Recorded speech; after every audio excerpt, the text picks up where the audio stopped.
Prabhupada Paramhansa Parivajikacharya. Astotara Sata Shishi Maharas Divine Grace, A.C. Bhaktivedanta Swami Shri Prabhupada Ki Jai. Jai Om Vishnupad Paramhansa Parivajikacharya. Astotara Sata Shishi Maharas Divine Grace, Srila Bhakti Siddhanta Saraswati Thakur Maharaj Prabhupada Ki Jai. Ananta Koti Vaishnavindi Ki Jai. Namacharya Sri Haridas Thakur Ki Jai. ISKCON founder Acharya Sri Prabhupada Ki Jai. Prem se kaho Sri Krishna Chaitanya Prabhu Nityananda Sri Advaita Gadadhar Shivasari Gaura Bhaktavinda Ki Jai. Shri Shri Radha Krishna Gopa Gopinath Shyamukund Radha Kund Giri Govardhan Ki Jai. Vrindavan Dham Ki Jai. Mathura Dham Ki Jai. Navadvip Dham Ki Jai. Jagannath Puri Dham Ki Jai. Jagannath Swami Ki Jai.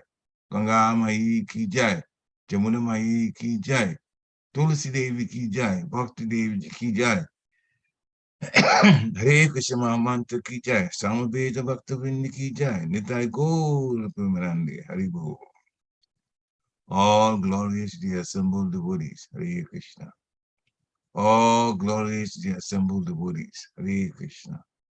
All glorious the assembled devotees. Hare Krishna. All glories to the Lord feet of Shri Guru and Gauranga. Glory to Shri Prabhupada. Namo Vishnu Padaya Krishna Prestaya Bhutale Srimati Bhakti Devi Swami Namini. Namaste Saraswati Devi Gauravani Pacharini. Nirvishesha Sunyavari Paschatya Siddhi. Namaste Krishna Uparasita Anishi Gauraka Shakti Bhakti Devi. Om Namo Bhagavate Vasudevaya. Om Namo Bhagavate Vasudevaya. Om Namo Bhagavate Vasudevaya. Narayana Namaskritya Naronchevam Narottamam Devim Saraswati Vyasam Tato Jayam Udirayat Nashta Prayesva Bhadresu Nityam Bhagavata Seva Vaya Bhavata Uttamasploke Bhaktir Bhavati Naishtaki. Hare Krishna. Morning, dear devotees, accept the humble obeisances. All glories to Srila Prabhupada. So this morning's text is from Srimad Bhagavatam, Canto 1, Chapter 12, Text 34, which I will read 3 times, and if devotees want to repeat the Sanskrit sloka, they may do so at that time. Hare Krishna. So, Tena Sambrita Sambharo Dharma Putro Yudhishthira Yajime Daistri Vibhito Yagyai Samayajat Dharim Tena Sambrita Sambharo Dharma Putro Yudhishthira Vajime Daistri Vibhito Yagyai Samayajat Dharim Tena Sambrita Sambharo Dharma Putro Yudhishthira Vajime Daistri Vibhuto Yagyai Samajayat Dharim. Hare Krishna. Anyone would chant? Tena samvrita sambharo dharma putro yudhishthiraha vajimedhastribhi bhito yagna samaya jatharim. Hare Krishna. Tena sambrita sambharo dharma putra yudhishthira vajimedhaistri bibito yajnai samaya jatharim. Hare Krishna. Hare Krishna. Anyone else? Tena samprut sambharo dharma putra yudhishthiraha vaji metai stri bhirbhito yatnai samayastvarim. Hare Krishna. Hare. Anyone else? Okay, we'll do word for word now. Tena, with that wealth. Sambrita, collected.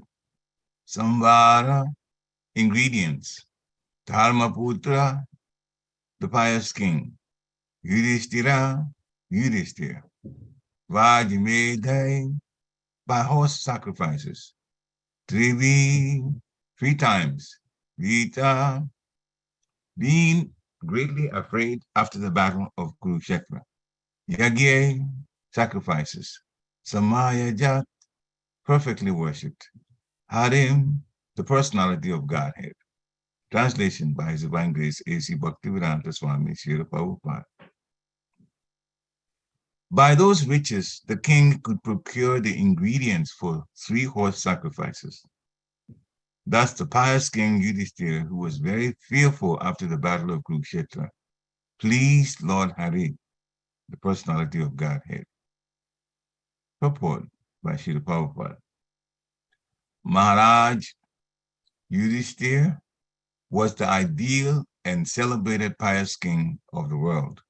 And still, he was greatly afraid after the execution of the Battle of Kurukshetra because of the mass killing in the fight, all of which was done only to install him on the throne.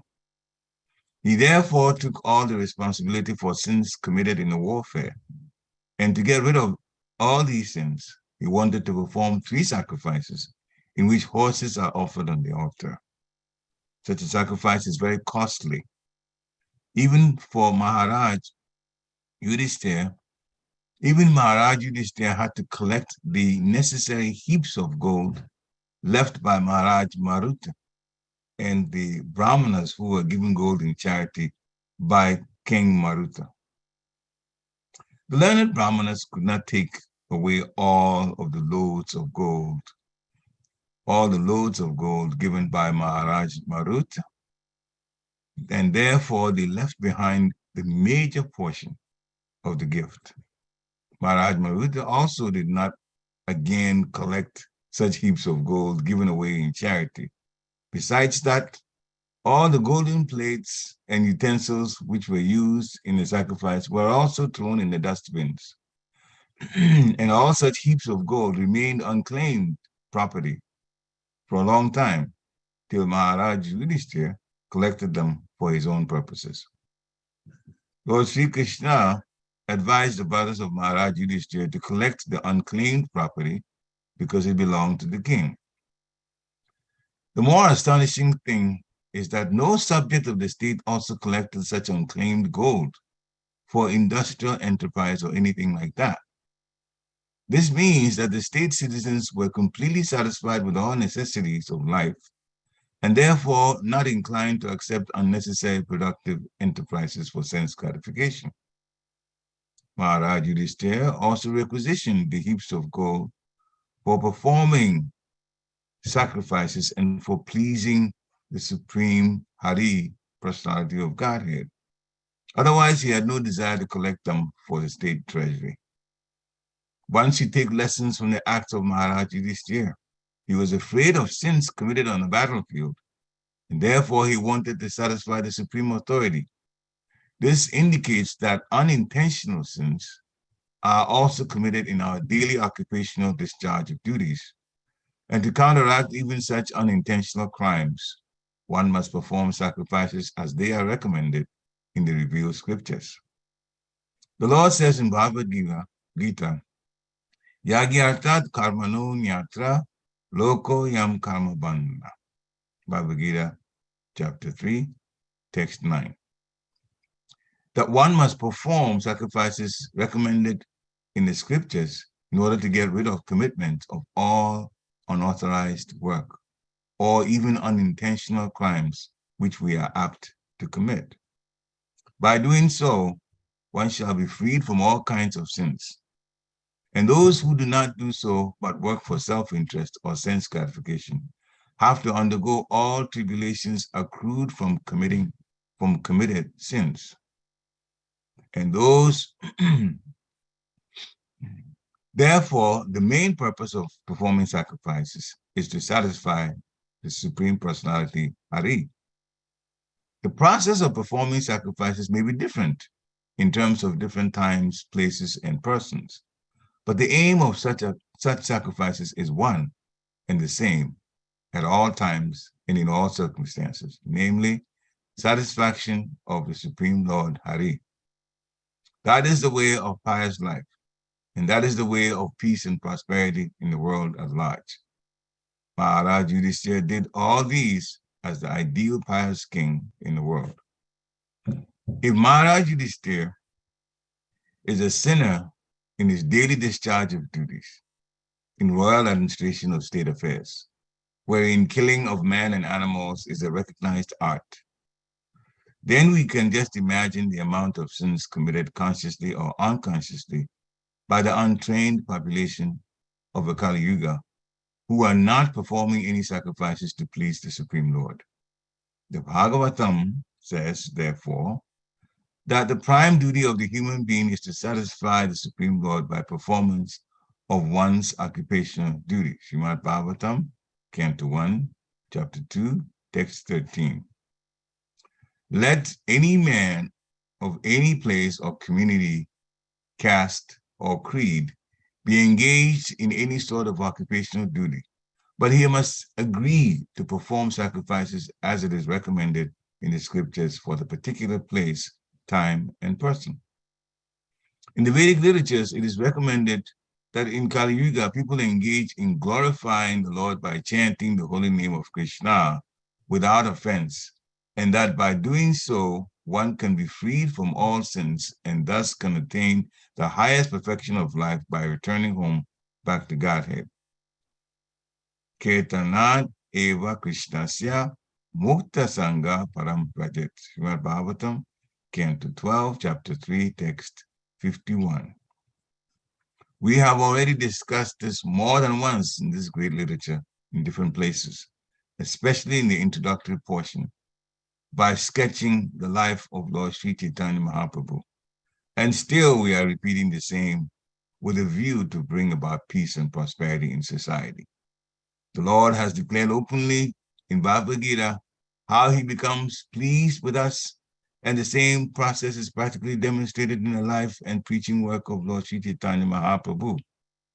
The perfect process of performing yagyas, or sacrifice, to please the Supreme Lord Hari, the personality of Godhead, who gets us free from all miseries of existence, is to follow the ways of Lord Sri Chaitanya Mahaprabhu in this dark age of quarrel and dissension. Maharaj Yudhishthira had to collect heaps of gold to secure the paraphernalia for the horse sacrifice yagyas in the days of sufficiency. So we can hardly think of such performance of yagyas in these days of insufficiency and complete scarcity of gold. At the present moment, we have heaps of papers and promises of their being converted into gold by economic development of modern civilization. And still there is no possibility of spending riches like Maharaj Yudhishthira, either individually or collectively, or by state patronization. Just suitable, therefore, for the age is a method recommended by Lord Sri Chaitanya Mahaprabhu in terms of the Shastra. Such a method requires no expenditure at all, and yet can award more benefit than other expensive methods of yagya performances. The horse sacrifice yagya or cow sacrifice yagya performed by the Vedic regulations shouldn't be misunderstood as a process of killing animals. On the contrary, animals offered for the yagya were rejuvenated to a new span of life by the transcendental power of chanting the Vedic hymns, which, if properly chanted, are different from what is understood by the common layman. The Veda mantras are all practical, and the proof is rejuvenation of the sacrificed animal. There is no possibility of such methodical chanting of the Vedic hymns by the so-called brahmanas or priests of the present age. The untrained descendants of the twice-born families are no more like their forefathers, and thus they are counted among the Shudras or once-born men. The once-born man is unfit to chant the Vedic hymns, and therefore there is no practical utility of chanting the original hymns. And to save them all, Lord Sri Chaitanya Mahaprabhu propounded the Sankirtan movement or yagya for all practical purposes, and the people of the present age are strongly recommended to follow this sure and recognized path. Om Gyanati Mirandasya, Gyana Gyana Shalakaya, Chakshu Militam Yena, Tasmai Sri Guruve Namaha. Sri Chaitanya Manobhistam Sapitam Yena Bhutale, Swayam Rupa Kadamayam Dadati Swapadantikam. Vandeham Sri Guru Sri Yuta Padakamalam Sri Guru Vaishnavam Shah. Sri Rupa Sagajatam Sahagana Raghunatam Vitam Tam Sajivam. Sadvaitam Savadutam Parijana Sahitam Krishna Chaitanya Deva. Sri Radha Krishna Pada Sahagana Lalita Sri Vishakam Vitam Shah. He Krishna Karuna Sindhu Dina Bandhu Jagatpate Gopesha Gopika Kanta Radha Kanta Namostate. Tapta Kanchana Gorangi Radhi Vrindavaneshwari Vishabhanusute Devi Pranavami Hari Priye Vancha Kalpatarubhyascha Kripa Sindhibhya Evacha Patitanam Pavanebhyo Vaishnavebhyo Namo Namaha. Jai Shri Krishna Chaitanya Prabhu Nityananda Shri Advaita Gadadhar Shiva Shri Gaura Bhaktavinda. Hare Krishna, Krishna Krishna, Hare Hare, Hare Rama, Rama Rama, Hare Hare. Hare Krishna, Krishna Krishna, Hare Hare, Hare Rama, Rama Rama, Hare Hare. Hare Krishna, Krishna Krishna, Hare Hare, Hare Rama, Rama Rama, Hare Hare. Namo Vishnu Padaya Krishna Peshtaya Bhutale Srimati Bhaktivedanta Swami Iti Namini. Namaste Saraswati Devi Gauravani Pacharini Nirvishesha Sunyavadi Paschatya Desitarini. Namo Mahavaranyaya Krishna Prema Pradayate Krishnaya Krishna Chaitanya Namni Gurachishe Namaha. Ananda Lidamaya Vigrahaya Imadya Divacha Vishindaraya Tasmi Mahaprema Raspradaya Chaitanya Chandaya Namo Namaste. Shri Chaitanya Chandaya Namo Namaste. Shri Chaitanya Chandaya Namo Namaste. Shri Chaitanya Chandaya Namo Namaste. Hare Krishna. The translation of this text is by those riches the king could procure the ingredients for 3 horse sacrifices. Thus the pious king Yudhishthira, who was very fearful after the battle of Kurukshetra, pleased Lord Hari, the personality of Godhead. Hare Krishna. So, by the riches that King Yudhishthira and his brothers, under the instruction of Krishna and guidance, they collected this gold and the ingredients for 3 horse sacrifices had to be purchased. So they were purchased with the gold. And the king, Yudhishthira, was able to perform 3 horse sacrifices. In those days, performance of sacrifices was quite expensive in terms of making it a grand affair and having the Lord be served so nicely that he would be pleased. Sri Krishna, when a devotee wants to do something very nice for the Lord, really from their heart, very nice for the Lord assists with the ways in which it can be done so that it can be done wonderfully. We have seen in several places around the world that the Society for Krishna Consciousness, usually a place starts with property that is not so great, but over time, and the Lord inspiring the devotees from within, they have taken the trouble and overcome all kinds of inconvenience to put a nice temple for the devotees and for the deities. This shows where the hearts of the devotees are, to please the Supreme Personality of Godhead. Just like Maharaj Yudhishthira also wanted to perform sacrifice to please Lord Hari, the Personality of Godhead. First, there's a lot of lessons to be learned in here. One is that from the purport, we see Srila Prabhupada was describing Maharaj Yudhishthira as an ideal king, but still he was very much fearful after the Battle of Kurukshetra because 640 million people had been killed. And after the fight, Yudhishthira had been installed on the throne. Did Yudhishthira want the throne, want the popularity, want the fame, want to be the one to be king? No. Never wanted it. Krishna wanted a pious king to be on the earth, ruling the earth. That was Krishna's desire. Krishna wanted to satisfy the prayers of Mother Bhumi, to take all of these people who were demonic in mentality off the face of the earth because they were a great disturbance. Krishna can do so many things at once, so he planned for this to be done. First, when he was young, even a baby, he got rid of big demons. He got rid of more demons after he grew up. Even at the age of 5, 6, 7, he was getting rid of demons that were being sent by Kamsa to Vrindavan.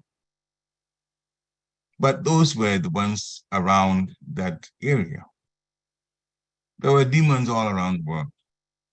Therefore, Krishna planned to get rid of those around the world and put someone who was Krishna conscious and who was pious on the throne. That would be Maharaj Yudhishthira. But Maharaj Yudhishthira also was looking at himself, and from a humble standpoint, he's saying, all of these people have been killed just to put me on the throne. So I'm responsible. He's looking at it that way. I'm responsible for the sins committed in this warfare. And so in order to get rid of the sins, he decided to perform 3 horse sacrifices. And he didn't have the money because the war had actually, wars, to finance war, it's costly, even now. The jet fighters that are built, they number in the hundreds, sometimes tens, sometimes even more than that, of millions of dollars for one. If one is lost, a lot of money is lost. And so wars are always costly to finance. And the war in Kurukshetra was a big one. 640 million people fought the war.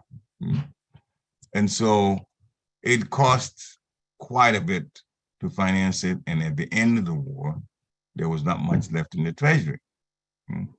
Remember, Duryodhana had also used it to fight the same war. And so there was nothing left, really. And Maharaj Yudhishthira wanted to perform these 3 horse sacrifices in order to counteract the sins.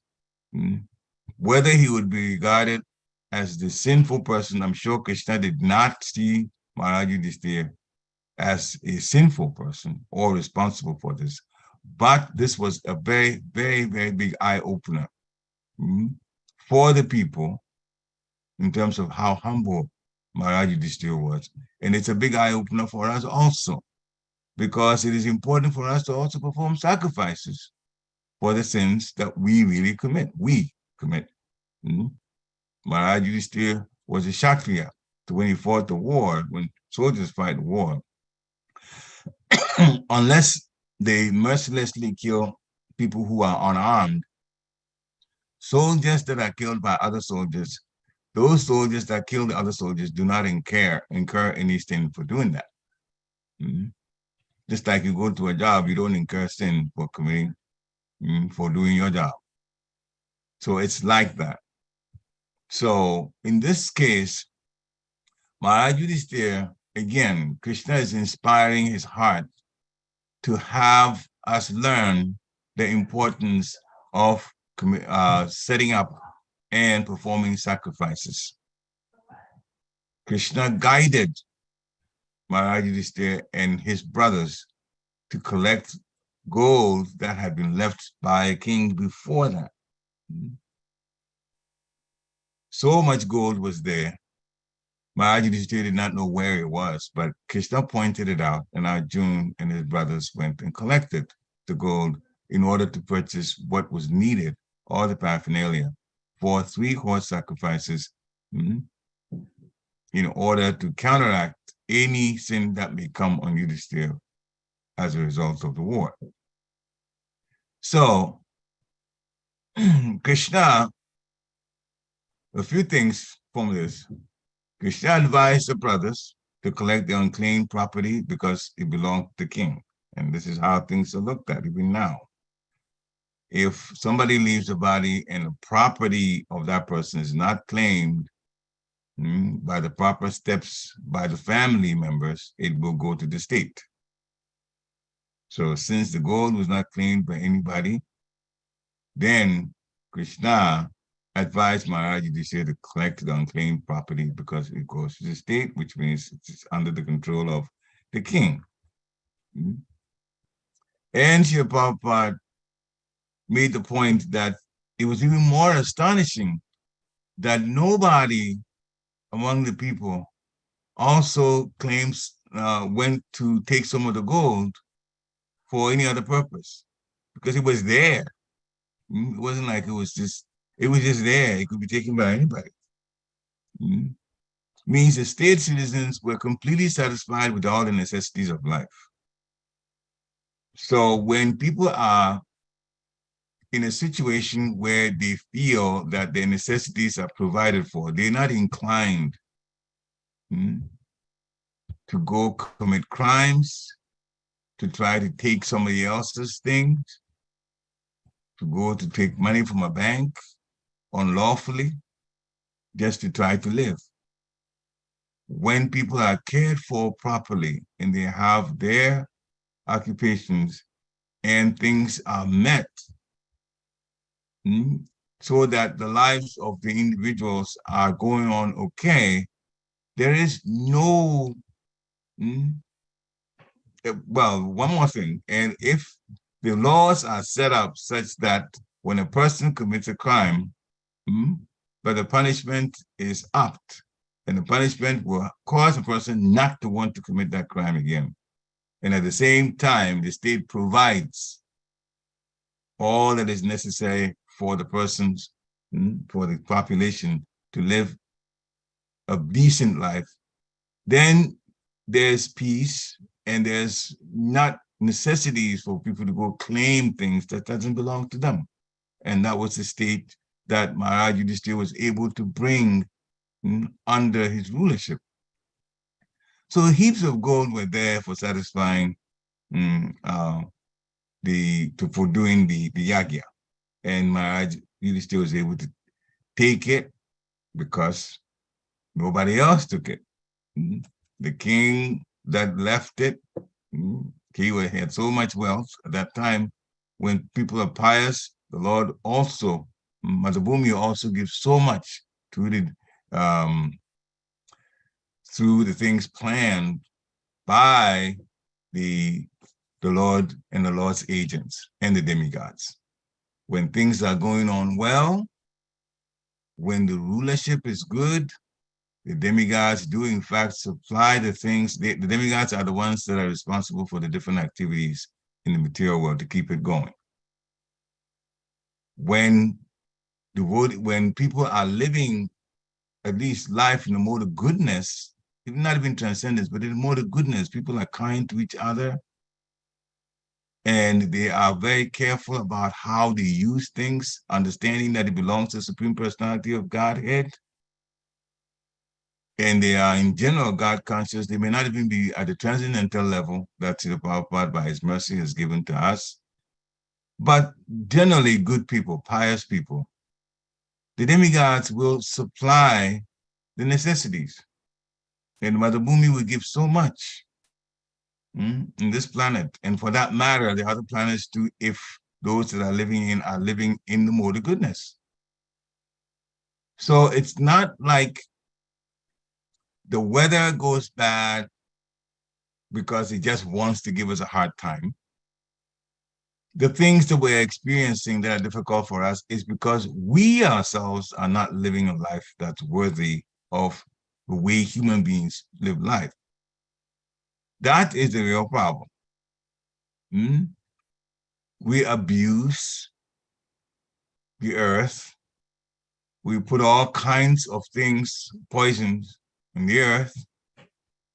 We dig out things that we shouldn't dig out of the earth to use for ourselves. Sometimes, even when there are things that are not so available, jewels, we just rape the earth, rid it of so much, dig so much, just to get small amounts of gold. But because the actions of people now are in the mode of passion, desiring for oneself, one's satisfaction, rather than the satisfaction of the Lord, or ignorance, causing things to be done in a very bad way, giving harm to others, and even harm to oneself by not taking good care of the body. This is the way people are living their lives now. And therefore, that brings about warnings from the demigods. So what is happening now is that the weather, well, obviously we don't have any control over the weather. The demigods control the weather. But the weather, most of the time, or more often than not, give us all kinds of discomfort. Only a few days in a year are days where people are saying, oh, the weather is very nice. You don't hear that very much. Most of the time, it's like we're looking at the weather to prepare for whatever inconvenience that the weather would give us. It's because we're living a life of passion and ignorance rather than goodness. And so it comes from the top. There's much disconnection between the people and the state in various countries around the world. The people don't trust the rulership, the politicians, as we call them now. And things are getting worse and worse and worse. And these days, even the advertisement for people who want to get into the political positions are all based on putting down the opponent, the person that they are competing with, bringing up things that are negative about them and telling people, oh, if you vote, this person is going to do this to you and you're going to be in trouble. Therefore, he's not good for you. But what about the person that's saying what is good for the country by that person? That's not said. So you saying your partner or your contestant, the person that's contesting the same position with you, has all these negative things. So it's not good for you to get him in there. But what are you going to do? That you don't say. Maybe you're worse than the person that you're saying is bad. And so this is a situation, and they say, oh, well, under that situation, let's go out and vote. I heard that there's been an advertisement that this person is bad, therefore I won't vote for him. So by process of elimination, if I don't vote for this person, this is the other person that's left. And even though I don't know much about that person, I'll vote for him anyway. And hope that I've got a good person in power. So these days, don't even talk about what they're going to do that's positive. They just talk about what to stay away from. They did, in fact, get noticed, stated in the Shastra that Kali Yuga progresses with more things getting worse and worse and worse, and we're seeing proof of it now. Now, in one point in politics, it's not even a question of what they're going to do, what the other person would do to harm you is what's being advertised now. What a sorry situation. Anyway, so one must perform sacrifices recommended in the scriptures in order to get rid of even unintentional crimes, which we are apt to commit. Now, one may say, unintentional crimes. So if I'm not committing any crimes and unintentional crimes are being committed, what are those types of unintentional crimes? Well, when we walk down the street there are so many insects that are also crawling on the ground. When we step on them, we will kill them. Or put them in a very bad situation in their bodies that they can't move properly, or hurt them, kill them or hurt them. Most of the time by our weight, because we are that heavy compared to the insects, when we step on them, they get killed. And they get killed. Reminds me of one situation in Giranagi, in the old temple. We are going to Mangalati, finished, and we were getting ready to chant. We started chanting, and I was sitting, and as my godbrother, who since left his body, his name is Bali Maharaj Das. So he was moving around, going around in circles around Tulsi and then chanting. And I clearly saw an insect on the ground. And Bali was coming. Wow, he's bigger than me. He's got. And Bali did in fact step on this insect, and I'm thinking this insect is just squashed, dead. And somehow, like this caused my mind, so I just trying to tell you. And Bali didn't know, it was just Hare Krishna, Hare Krishna, Hare Hare, Hare Ram, Ram, Ram, Ram, Hare Krishna. His own way of his tune that he chants a mantra with.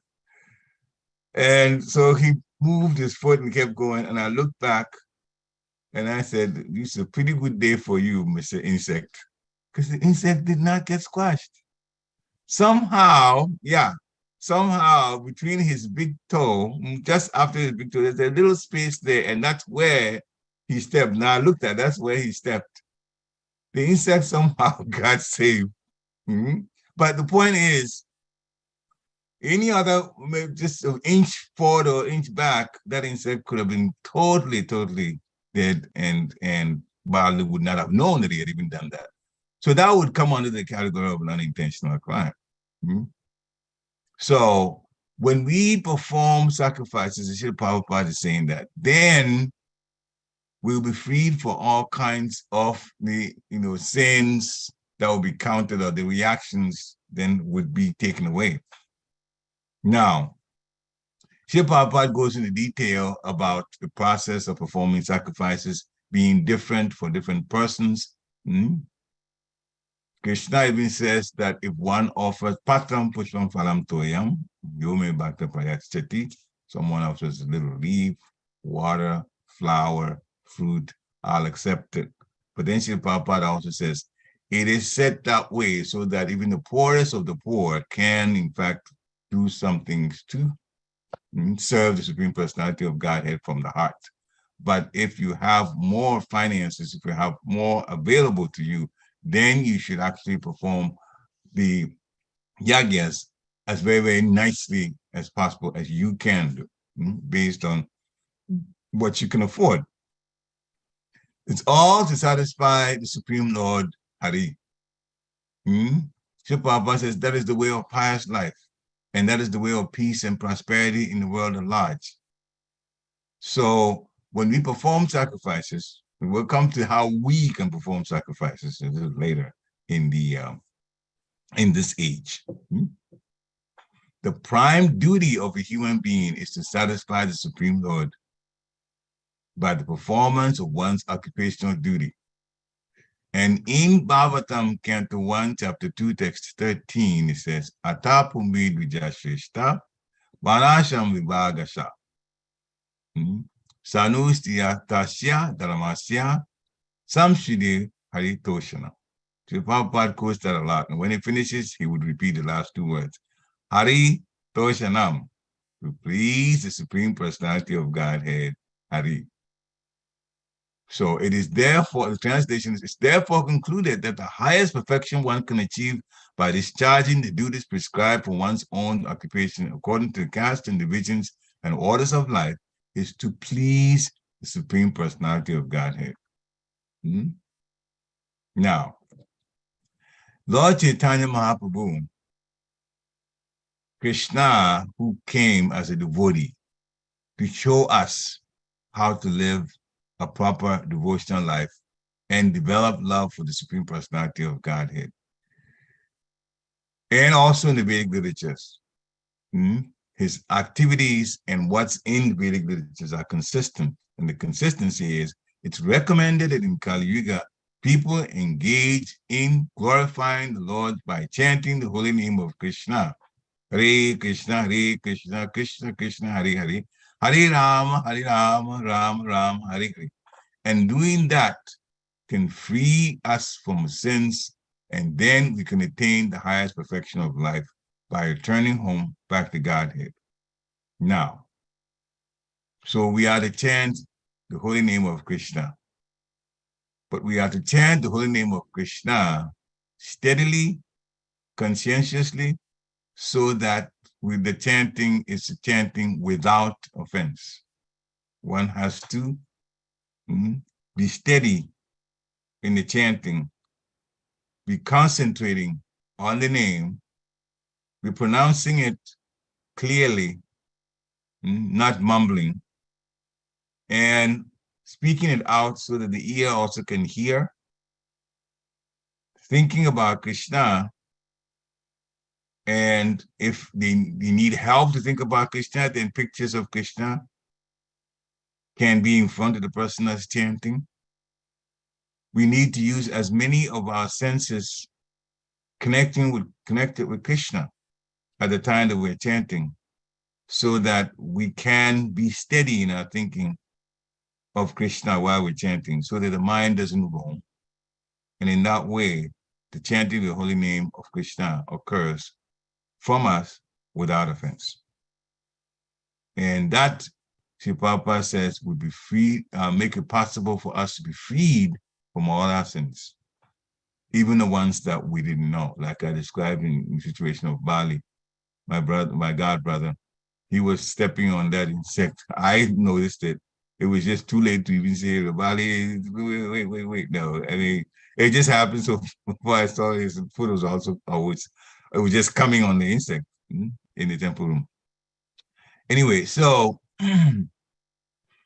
that's the perfect process of performing yagya in this particular age, the age of quarrel, the Iron Age, Kali Yuga, that we are in. The personality of Godhead will get us free from the miseries of existence if we chant offenselessly. In the time when Maharaj Yudhishthira was around, he had to collect heaps of gold. And these days, where's the gold? You can't find it anywhere. So Sri Prabhupada is describing a little bit about economics here. We have heaps of papers, which means cash, paper money, and promises of their being converted into gold by economic development of modern civilization. So depending on how the country does economically, their value of money is placed at a certain level compared to other countries. Now this is how it's being done. The gold itself, as it used to be an American dollar, the earlier ones, it said backed by gold. It actually said that on the paper. Now it says, in God we trust. Well, it's a nice statement to say in God we trust, but the fact of the matter is that it's not backed by gold anymore. The economic development is going down the tubes. And this is what happens when people live a life of darkness. The demigods don't supply much. The earth does not supply much. And then we are in trouble. So this age, what's suitable for it, recommended by Lord Chaitanya Mahaprabhu, is not to go get gold and try to make this type of sacrifice similar to what Maharaj Yudhishthira did, because you'll be at your wit's end trying to put up a sacrifice like that. But without any big expenditure, one can get together and chant the holy name of the Lord. That's not too long ago, this past Saturday in Philadelphia in the Rath Yatra, there was microphones set up, and the devotees, the young, especially the ones, the youth, they were chanting on top of their lungs, and they were jumping up and down, dancing. It's this wonderful So many benefits can happen to the whole planet from this. Everything is connected to everything else. So the city of Philadelphia benefited from it, but it goes on and on and on and on and on. In that the holy name, since things are connected, the holy name chanted in one place can spread and benefit the whole planet. And therefore, it is in fact a Sankirtan Yagya, the chanting of the holy name, that will in fact change the Kali Yuga, what we're living in, counteract the negativity in Kali Yuga. And so, little by little, the holy name will in fact change the way of life here in this present age and purify it. And so we'll get to a point where the golden age will be more felt, will be more felt. Right now, there's chanting the holy name, which is wonderful. And so we're saying that, so indirectly we're telling everybody, chant the holy name of the Lord, Japa and Kirtan. And when it comes to Kirtan, chant as enthusiastically and as loudly as possible, so that all the entities around are benefited from it. In doing that all around the world, as our temples are all around the world, we affect the planet in a very positive way. So over time, then the Shuddha type of lifestyle will slowly, slowly, slowly diminish, and people will become more likely to be God conscious. This is what the mantra can do. And so we should really, really take, this is our sacrifice. Maharaj Yudhishthira did horse sacrifice. So many things can be implied or can be concluded from it, that he was a very, very pious king, and he performed the Sankirtan, not the Sankirtan, but he performed the sacrifice, the horse sacrifice, in order to counteract what had happened in the war, that many people being killed. So the people saw that he had all good intentions, and he was a great king. And we, by the mercy of our spiritual king, Srila Prabhupada, we now have the opportunity to chant the holy name, which is inaugurated by Sri Chaitanya Mahaprabhu, Krishna himself, come as a devotee. And we take those things very, very, very, very, very seriously. Our service attitude should be wonderful, and we should always keep chanting the holy name of the Lord. So if you're not doing 16 rounds, whatever many rounds that you're doing better than those who don't chant at all. They're called the once born. They don't chant at all. So that is good. But to add more, above good is better. So therefore, you can do better. There's always room for improvement. Chant with greater attention, and chant also, not only for the quality to increase, but the quantity to also increase. Slowly add more and more chanting rounds to it, and be around devotees when they're chanting, especially when they meet in the temple. Hare Krishna. So the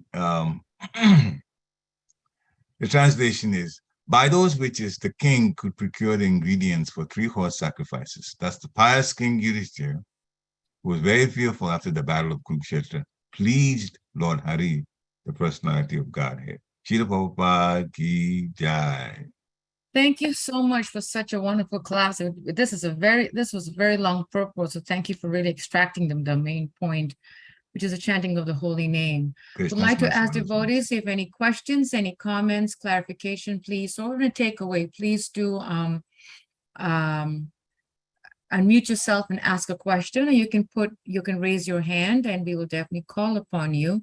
And I want to thank you for actually speaking a little bit on unintentional sins, because that phrase caught my attention. Because every day, we unknowingly are stepping on something, because we are big people. We don't have the vision to see the tiniest of the tiniest bug on the ground. But aside from that, aside from just, stepping on insects or whatever, how can we avoid the other kinds of unintentional sins, like offenses, or our language, or our behavior? Because sometimes in the heat of moment, or frustration, or anger, we unintentionally behave or say, or act, or whatever. Like, how can we avoid or be aware? I think the word is very hard to avoid if you're not aware of it, I feel. So how can we be aware of those kinds of unintentional wrongdoings? We have to make sure that we are around devotees who are fixed up. When we are around devotees who are fixed up, those devotees live life away from the types of wrongdoings or the types of activities that would put us in the wrong. Lust, anger, greed, pride, illusion, envy. The second point is to hear. The more we hear, the more we get reminded of what's right and what's wrong. And the mind is like that. The more we get reminded about things over and over and over and over and over again, the more it sinks in. And when it sinks in, and we are around somebody who's also a good practitioner of what's right and what's wrong, then by following, so through hearing, and then also by association with devotees who are fixed up, then the process would slowly, those two things would slowly get us away from other kinds of sins that we don't have as much control over because of our own passionate nature. Hare Krishna. Thank you so much. As you were speaking, I was also having a realization that the importance of the importance of association with devotees is so important, because that's what helps us to grow in our spiritual life. Yeah. Thank you so much for bringing that up. Devotees who are fixed up will help us in our chanting, will help us, and people, the devotees that went for the mantra retreat program did in fact see it when in the Dham, when everybody around was a devotee, everybody around was chanting, everybody around was, in the devotional garb, the atmosphere, and it was just, you were in it, and therefore it consumed you, and therefore, so those of us that went, that even hadn't been to Mangalatik in a while, did in fact get up and go, and then we just chanted in the temple, and and then heard a class, and then heard more things of the program itself was the retreat. But the morning program was in fact quite well attended by those who went. So again, being in the atmosphere, being around devotees, it does in fact make you do the right things to do in this way in which the Prabhupada has taught us and the Shastra has taught us to live. Hare Krishna. Thank you. Yeah, I got a couple of feedback from the men that went to the mantra retreat, how they were so excited that, they got to attend Mangalarti. They were like very, very happy with that. So that was really nice. It's all about association. That's what it boils down to. Thank you so much. Any other questions from devotees? Any thoughts, any clarification? Any questions? You can jump right in if you can in the next couple of seconds or so. And just a humble reminder that today we will have our Bhagavad Gita circle reading program. And we are in the last chapter of the Bhagavad Gita, chapter 18. So please do join us this evening with Balabhadra Prabhu at 6 o'clock as we continue to read chapter 18. Until then, thank you so much for joining us this morning. Vanchakapavivyascha, Kripasindobevacha, Patitanam Vaishnavebhyo Namo Namaha. Srila Prabhupada ki Jai. Hare Krishna. Hare Krishna, Mother Gita. Hare Krishna. Hare Krishna, Xavier.